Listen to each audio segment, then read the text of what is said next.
Good afternoon, ladies and gentlemen. It's always lovely to come back to the Jawaharlal Nehru University. I've been coming here since I was a student in Delhi, and it's always lovely to come to a university which rarely ever stays out of the news. I used to be a journalist in a different lifetime, so to speak. So I'm always happy to come back here. I'm really happy to come to JNU with this book because I think one of the great lessons of any kind of learning is to put things in context. We learned that when we learned to become historians, or when we studied to become historians. We learned that when we were journalists. I learned that in the work that I do with the government and so on and so forth. Context is very important. And I think one of the great things that I wanted to achieve through this book is put Srila Prabhupada in context. In context of what, you would ask?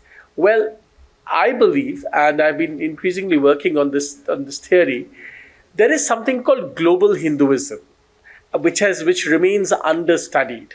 Global Hinduism is the idea that at a particular period of time in India's history, Hinduism, of course, which was born in India, began to sort of spread its word, its ideas around the world. And that process created a certain movement of ideas from the base of India around the world through various dramatis personae, so to speak. And in that journey, there are many critical characters, people who took what they believed were Hindu ideals, Hindu ideas, Hindu thoughts around the world. Swami Vivekananda, of course, is well known, and his work, many of us perhaps would know. Srila Prabhupada, as Swamiji just said, is better known around the world because Srila Prabhupada did not, for a long time in his life, we just heard that he only went to America on a cargo ship at the age of 69, 70. So he was really at the last stage of his life when he actually created this mass movement. He had tried to create something in India, and that hadn't quite worked in the way he wanted to, until he arrived in America. And he arrived in America, which was being torn apart by the anti-Vietnam War protests.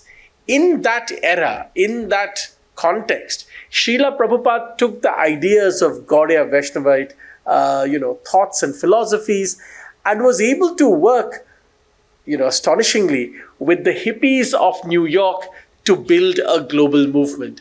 Within a decade after he landed in America, Srila Prabhupada had spread the word of his movement in every continent, from Australia to Switzerland, from New York to London. There was not a single area in the world where ISKCON hadn't spread its centers, its word. And he had created this global movement of young people singing and dancing, and that's why my book is called Sing, Dance and Pray, taking, in fact, the message and the format, not just the message and the format of the Gaudiya-Vaishnavite tradition started by Sri Chaitanya to the streets of the West. And Srila Prabhupada was able to do this in almost a miraculous way because he, and I argue in my book that he landed in America which perhaps was ready for such a message. If you read this book, you will realize Srila Prabhupada not only was a great spiritual master, but he also displayed a kind of what I would call a kind of radical compassion. He was quite stern with his early devotees. They were all hippies from New York. And he was their guide not only in recognizing the fact that the purpose of life was to attain divinity, and I recognize that there is a divine, and if you search for God, you will come closer and closer to God. And Srila Prabhupada says that's in his writing says that's the fundamental basis of all learning. He says, why do we need learning? We learn, we educate ourselves so that we go closer to God. Now, through this entire process, it might sound very esoteric, but Srila Prabhupada was actually guiding those young men and women away from a world that was deeply fractured. In my book, you will see there's a chapter called, which talks about the high of Krishna. Now, why were there posters set up at that time by ISKCON talking about the high of Krishna? Because many of the young people they were meeting and were talking to about faith and spirituality were actually drug addicts. And they were saying, and there's this wonderful phrase where they actually tell people, look, whatever intoxicants you're putting poison into your blood, my apologies, that high you always have to come down from. But the high that we offer you, which is the love of God, the love of Krishna, you never have to come down from that high. And to me, that's such a wonderful way of putting it. To me, it's also somebody who's innovating on the message, right? Depending on the audience. He is telling them the message in a way that they can understand, that they can comprehend, that appeals to them directly. Quite like the hundreds and thousands and millions of people Akshaya Patra feeds today, because you have to begin by giving a hungry person food, right, before you talk to them about God.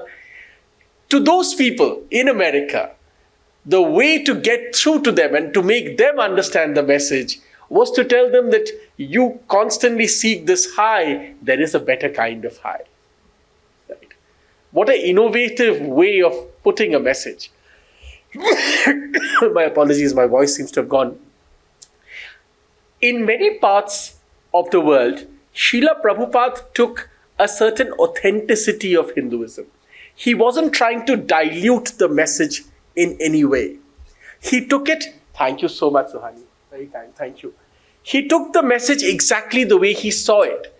So, he didn't go to America and say, you don't need to do the kirtan. He didn't go to America and say, you don't need to do Murti Puja.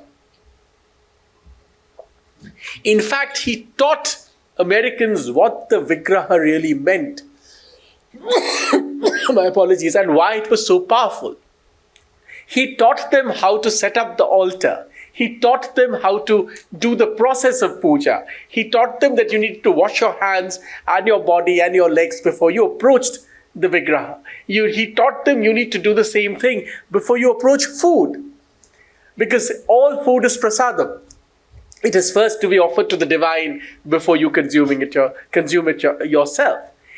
In each of these, he taught the American hippies, that in the process of spirituality, celibacy is perhaps the best way. But if you cannot do that, it is much better to be faithful to one partner.